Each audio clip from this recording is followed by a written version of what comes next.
Ecos de la noche. Historia de miedo. Nunca pensé que una historia como esta fuera a marcarme tanto. Han pasado más de 20 años y todavía hay noches en las que duermo con la luz encendida. Todo comenzó en 1997, cuando mi mamá decidió que nos mudaríamos a una casa más amplia. Mi papá había fallecido ese mismo año, y con el seguro de vida nos alcanzó para comprar una pequeña casa de una planta en una colonia tranquila, a las afueras de Monterrey.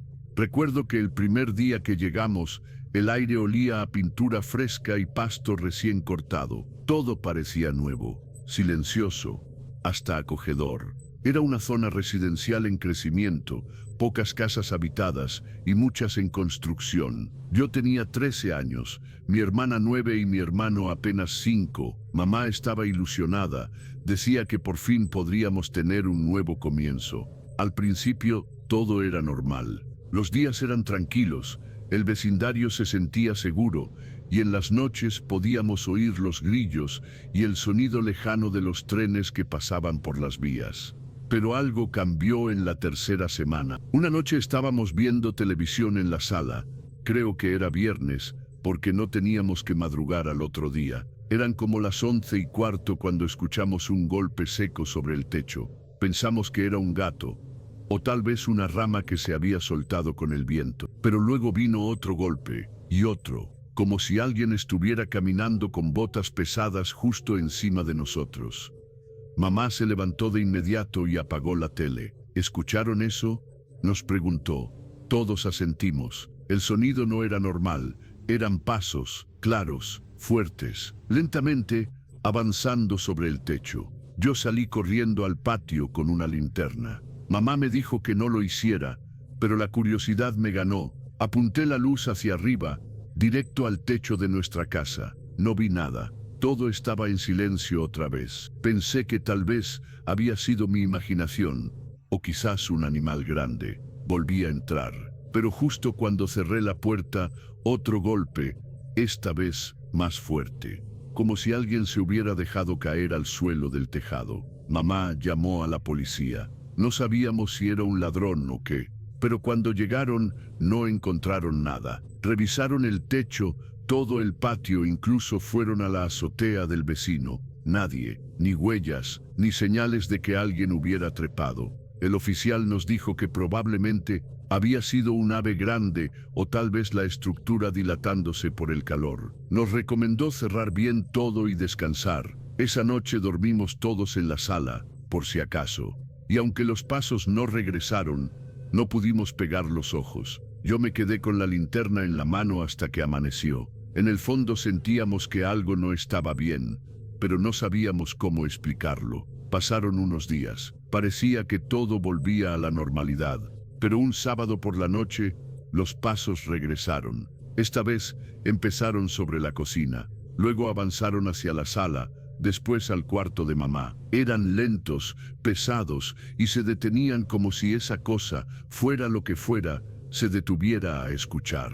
Mamá estaba blanca. Nos abrazó fuerte a los tres, y no dijo una sola palabra. Esa vez no llamamos a nadie, solo esperamos a que amaneciera. Pero esa misma noche, algo aún más extraño ocurrió. Nuestro vecino don Álvaro, un señor ya mayor, tocó a nuestra puerta como a las 2 de la mañana. Tenía una linterna en la mano y la cara pálida. Nos preguntó si habíamos visto al hombre parado sobre el tejado. Le dijimos que no. Entonces él juró que había visto claramente a alguien, inmóvil, de pie justo en el borde de nuestro techo, que lo había alumbrado, pero que en un parpadeo desapareció, literalmente, como si se hubiese desvanecido en el aire. Desde esa noche, el miedo se instaló en la casa. Mamá empezó a cerrar todas las ventanas antes del atardecer. Puso crucifijos en cada cuarto. Y cada vez que alguien hablaba de lo que pasaba, ella nos mandaba a callar. Decía que no debíamos darle poder, que no le diéramos nombre, pero el silencio no lo alejaba, solo lo hacía más fuerte. Después de aquella noche en la que el vecino aseguró haber visto a un hombre parado en nuestro techo, Nada volvió a sentirse normal. Aunque intentábamos seguir con nuestras rutinas, el ambiente dentro de la casa se volvió pesado, denso, como si algo nos estuviera observando constantemente. No lo veías, no lo escuchabas todo el tiempo, pero lo sentías. Sentías como si algo estuviera justo fuera de tu vista, como si una presencia invisible caminara detrás de ti, como si al cerrar los ojos alguien se acercara en silencio. Mamá trataba de mantener la calma frente a nosotros, pero yo la escuchaba rezar en voz baja cuando pensaba que nadie la oía. Se levantaba varias veces en la madrugada, iba a revisar que las ventanas estuvieran cerradas y que las puertas tuvieran el pasador. A veces me levantaba para ir al baño y la encontraba parada en la sala, inmóvil, mirando hacia el techo. Cuando le preguntaba qué hacía, me decía que solo estaba recordando cosas, pero en su cara se notaba que algo no estaba bien. Un día, regresando de la escuela, mi hermana llegó llorando. La maestra había dicho que últimamente estaba muy distraída, que se dormía en clase y que dibujaba cosas extrañas. Mamá revisó su cuaderno y encontró varias hojas llenas de dibujos del techo de la casa. Algunos mostraban una figura negra parada sobre él, con brazos largos, delgados, sin rostro. Otros eran más perturbadores. La figura estaba dentro de la casa, frente a la puerta de nuestra habitación. Mamá le preguntó por qué había dibujado eso, y mi hermana, con la inocencia de una niña de 9 años, dijo que lo hacía porque así ya no la visitaba en la noche. Cuando le preguntamos quién la visitaba, solo respondió: el señor del techo. Ese mismo fin de semana, el niño que vivía al final de la cuadra, uno de los más callados del barrio, se desmayó en la tienda de la esquina. Dijo que había sentido que alguien lo empujaba y que, al mirar hacia el poste de luz, había visto una sombra muy alta, con los brazos estirados hacia él. La gente comenzó a murmurar. Algunas vecinas decían que los niños estaban inventando cosas, que era pura sugestión, pero otras, las más viejas, comenzaron a hablar en voz baja, como si revivieran algo que llevaban guardado mucho tiempo. Recuerdo especialmente a doña Matilde, una señora de casi 80 años que vivía sola desde hacía décadas. Un día, sin que nadie se lo pidiera, se acercó a mi mamá mientras tendía la ropa y le dijo algo que nunca olvidaré. Le dijo: ese hombre, ese que anda caminando por los techos, no es nuevo. Yo lo vi cuando era niña. También se paraba en las esquinas. Nadie sabía de dónde venía. Aparecía en los techos de las casas recién construidas. Siempre en silencio, siempre mirando. Mi mamá no quiso seguir hablando del tema, pero yo estaba ahí, escuchando escondido. Y lo que más me marcó fue que la señora agregó: cuando ya no lo veas, es cuando más cerca está. Esa frase me quedó dando vueltas, porque desde esa noche no volvimos a verlo, pero los sonidos seguían. Ya no eran solo pasos sobre el techo. Ahora escuchábamos crujidos dentro de la casa, ruidos como si alguien caminara en el pasillo de madrugada. Y lo peor era que siempre se detenían frente a la puerta del cuarto donde dormíamos nosotros, los 3 hermanos. A veces mi hermano menor se despertaba llorando. Decía que había soñado con un hombre que no tenía ojos. Decía que lo llamaba por su nombre desde fuera de la ventana. Y aunque mamá trataba de consolarlo, había algo en su mirada, una mezcla de miedo y resignación, como si supiera que no podíamos hacer nada. Una madrugada, mientras todos dormían, me levanté a tomar agua. Pasé por el pasillo en silencio, con la linterna pequeña que usábamos para no prender las luces. Cuando llegué a la cocina, me detuve en seco. Por la ventana del patio trasero vi una figura. No se movía, no hacía ruido, solo estaba ahí, de pie, mirando hacia adentro. La linterna temblaba en mi mano. Sentí que me iba a desmayar. No grité, no corrí, solo me quedé ahí congelado. No podía ver su rostro, solo una silueta negra alargada que parecía absorber la poca luz que había. No sabría decir cuánto tiempo pasó. Puede que solo fueran segundos. Pero cuando por fin logré moverme y alumbré de lleno hacia la ventana, ya no había nada. Volví al cuarto corriendo, cerré la puerta, me metí debajo de las cobijas y no dije una sola palabra. No le conté a nadie lo que vi, pero a la mañana siguiente, mamá nos dijo que iba a buscar ayuda, que no era normal, que alguien tenía que bendecir la casa, que si esto no era humano, tampoco era un fantasma, que era otra cosa. Y ahí fue cuando empezamos a descubrir que había más personas en el barrio que también lo habían visto. Pero nadie decía nada, porque el que hablaba, el que lo mencionaba, era al que empezaba a seguir. Cuando mamá dijo que buscaría ayuda, yo pensé que llamaría a un sacerdote o a alguien de la iglesia, pero no fue así. Una mañana, sin decirnos nada, se fue temprano y volvió como a las 2 de la tarde, acompañada de una mujer que nadie conocía. No era religiosa, ni se vestía como alguien común. Llevaba una blusa negra de manga larga, pantalones de lino, un colgante con una piedra morada y un pequeño bolso de cuero. Tenía el cabello recogido y un tono de voz suave, pero firme, como si todo el tiempo supiera más de lo que decía. Apenas entró a la casa, se detuvo en seco y cerró los ojos. Dijo: «Aquí no está dentro, está alrededor, pero ha empezado a enraizarse». La mujer se presentó como Amalia. No dijo mucho de sí misma, solo que sabía lidiar con aquello que no tiene nombre. Caminó por toda la casa en silencio, sin decir una palabra. Se detuvo largo rato frente a la ventana del cuarto de mi hermana. La tocó con los dedos y murmuró algo en un idioma que no conocíamos. Luego fue al patio. Se quedó mirando hacia el tejado, como si estuviera esperando ver a alguien ahí. Luego entró de nuevo, nos miró a todos y lo dijo sin rodeos: «Lo están llamando, y no con palabras, sino con miedo. Esto no se irá porque ustedes quieran. Esto se va cuando ya no tiene nada que tomar». Mamá le pidió que bendijera la casa, que hiciera lo que tuviera que hacer, y Amalia asintió.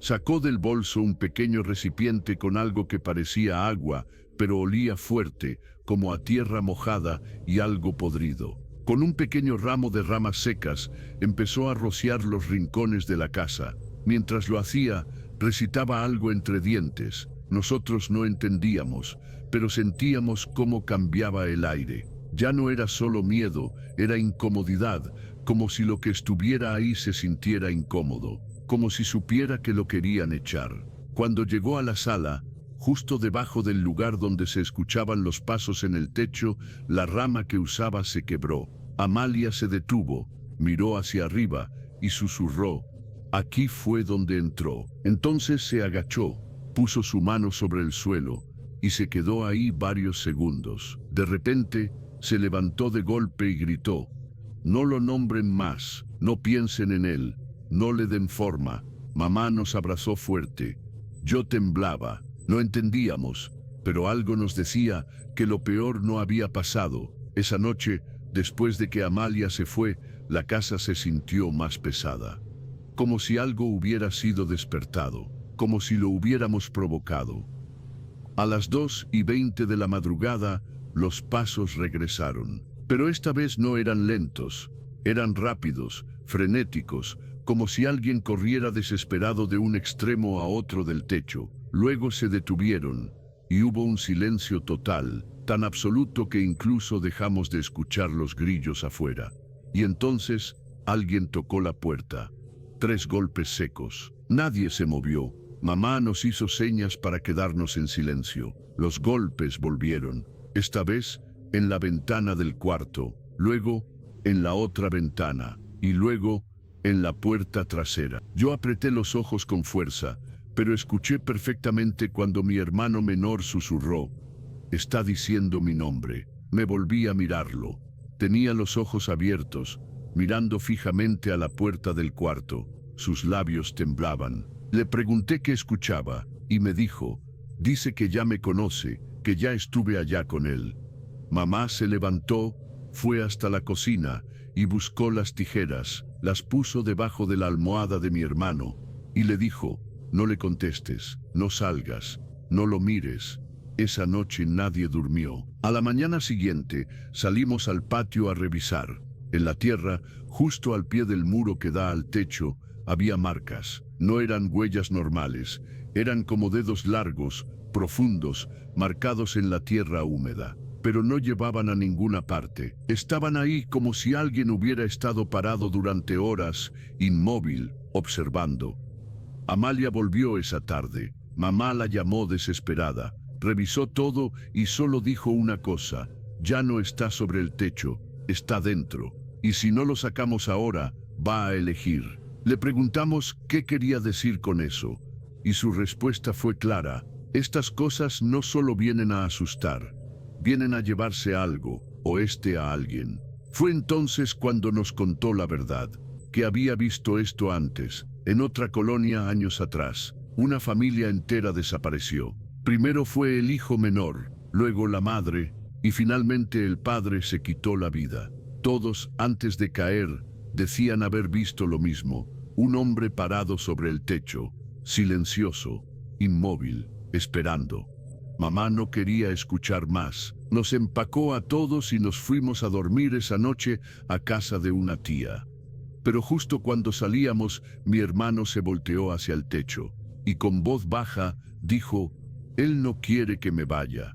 Y en ese momento escuchamos los pasos, pero esta vez estaban dentro de la casa. Nos quedamos en casa de la tía solo una noche, pero fue suficiente para sentir que lo que fuera que nos perseguía no era normal. Esa madrugada nadie durmió, ni siquiera allí, fuera de la casa, pudimos sentirnos seguros. Mamá no paraba de mirar el celular, esperando el amanecer, y mi hermano menor se despertó gritando, diciendo que la voz se había metido en su sueño. Decía que el hombre estaba ahí, sentado en la orilla de su cama, y que le dijo que no servía de nada correr, que mientras pensáramos en él, mientras recordáramos su figura en el techo, él siempre sabría dónde encontrarnos. Lo más extraño fue que mi tía, que jamás había hablado de nada sobrenatural, esa mañana nos sirvió café y solo dijo una cosa: no es la primera vez que pasa esa casa, ya había sido cerrada antes. Mamá la miró en seco, le preguntó qué sabía, y mi tía se quedó callada, como arrepentida de haber dicho más de la cuenta. Fue entonces cuando sacó una caja vieja del ropero y nos contó todo. Esa caja tenía fotos antiguas, la fachada de nuestra casa, pero con otro color. Había una mujer en la entrada, con 2 niños pequeños. Dijo que se llamaban los Carrera, que vivieron ahí en los años 90, que una noche desaparecieron sin dejar rastro. Primero fue la hija menor. Dijeron que había salido al patio a jugar y que nunca volvió. Luego la madre empezó a perder la razón. Decía que su hija no se había ido, que estaba dentro de las paredes, que la escuchaba llorar por las noches.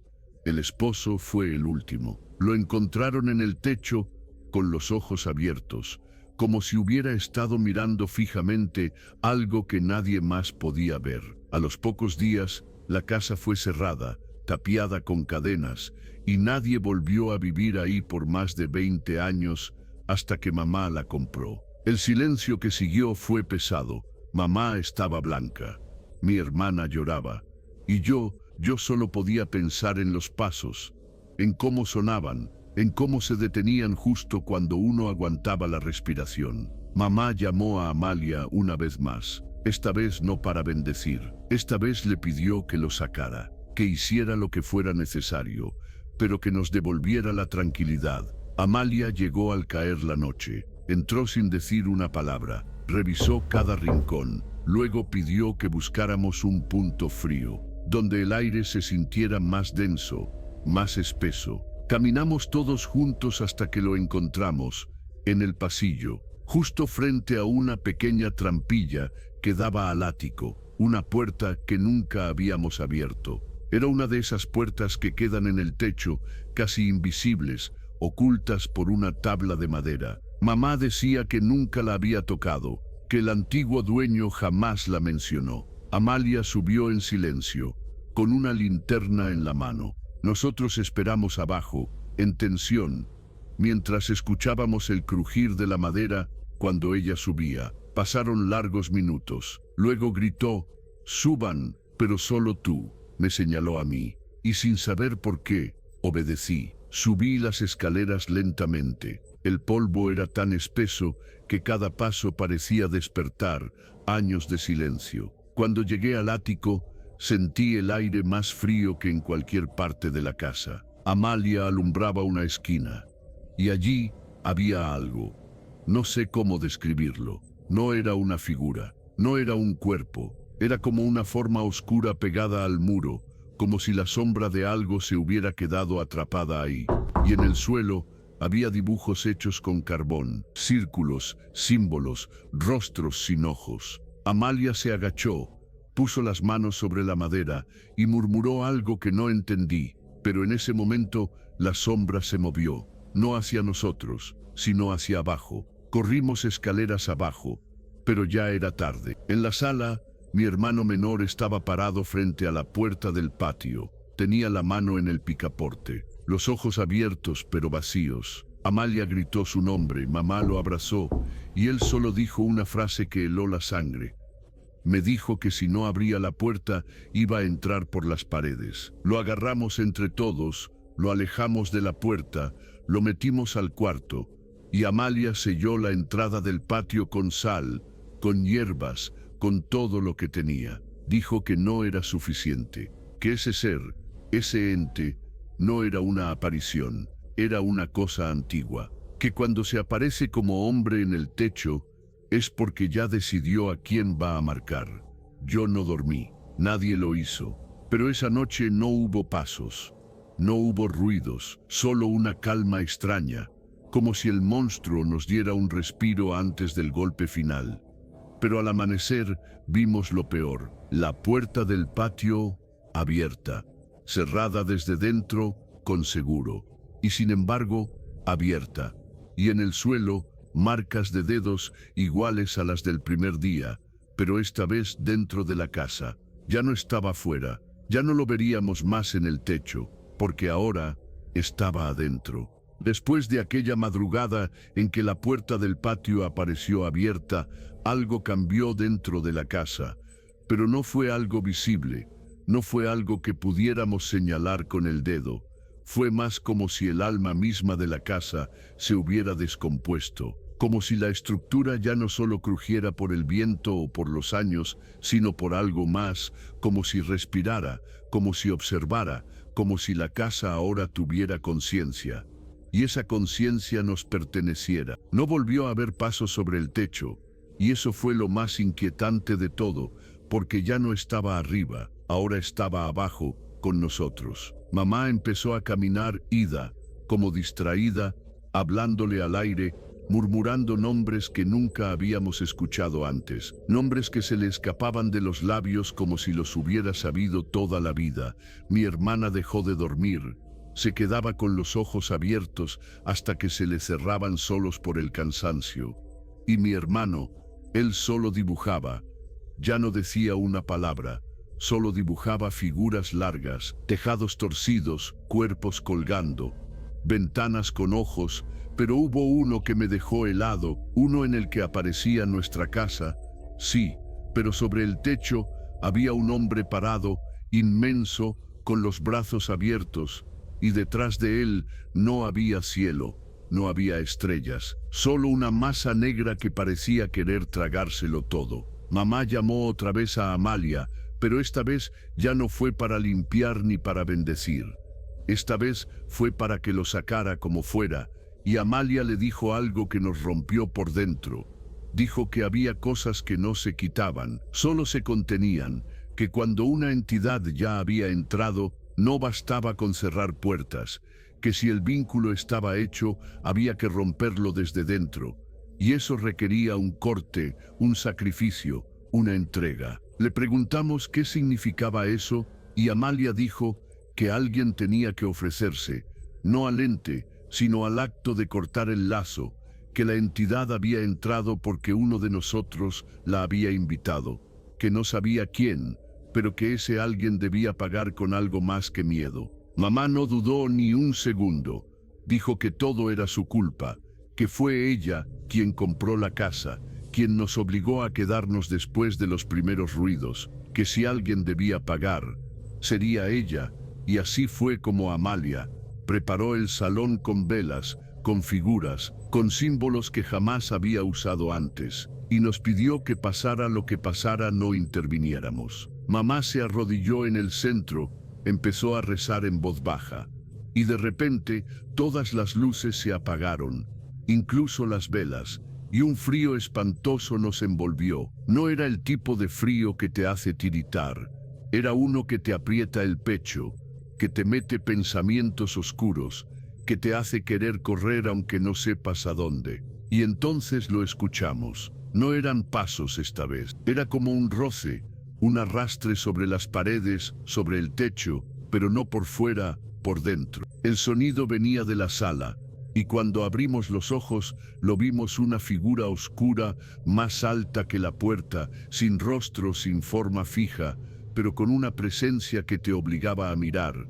Y aunque no tenía ojos, sabías que te estaba viendo, aunque no tenía boca, sabías que respiraba. Se acercó a mamá, luego giró lentamente hacia mí, y algo dentro de mí se quebró. No supe por qué en ese momento, pero me sentí culpable, me sentí expuesto, y entonces lo entendí. No fue mamá, fui yo lo pensé primero, yo lo imaginé en el techo, yo lo busqué por las ventanas. Yo fui el que sintió curiosidad en lugar de miedo. Yo le di forma, yo le di fuerza, y mientras todo eso pasaba por mi cabeza, la figura se me acercó, como flotando, sin ruido, solo sombra. Me cubrió entero, y ahí fue cuando escuché su voz, pero no en los oídos, sino dentro del cráneo, como un pensamiento ajeno, como si se colara en mis ideas y las usara para hablarme. Me dijo: tú me viste primero, tú pensaste en mí, tú fuiste mi techo. Sentí que algo me salía del pecho, como si me arrancaran una parte que no sabía que tenía, una especie de calor que se apagaba de golpe. Y luego me desmayé.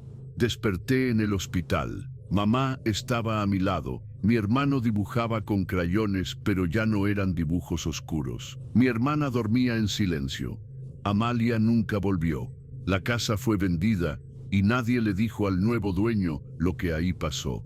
Pero yo lo supe siempre. No importaba si cambiaban los muebles, si pintaban las paredes, si derrumbaban el techo. Él ya no estaba afuera. Él ya no estaba sobre el techo. Él estaba en mí.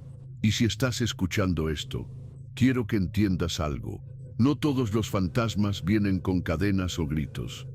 Algunos vienen en silencio, caminan por los techos y esperan que los mires. Porque cuando los miras, cuando los imaginas, cuando les das forma, ya es tarde. Les abriste la puerta y no se vuelven a ir. Han pasado ya 5 años desde aquella noche, y aunque todo parezca en calma, aunque el tiempo haya pasado, aún hay momentos en los que el silencio se rompe, por algo que no puedo explicar, pasos que vuelven, sombras que cruzan la pared, pensamientos que no son míos, y cada vez que cierro los ojos, siento que algo me observa, como si nunca se hubiera ido. Como si hubiera estado esperando todo este tiempo a que tú también lo escucharas. Y si has llegado hasta aquí, si esta historia te ha tocado, entonces ya es tarde, porque él ya te sintió, ya sabe tu nombre, y ahora solo queda una cosa por hacer. Dale like y suscríbete antes de que sea muy tarde.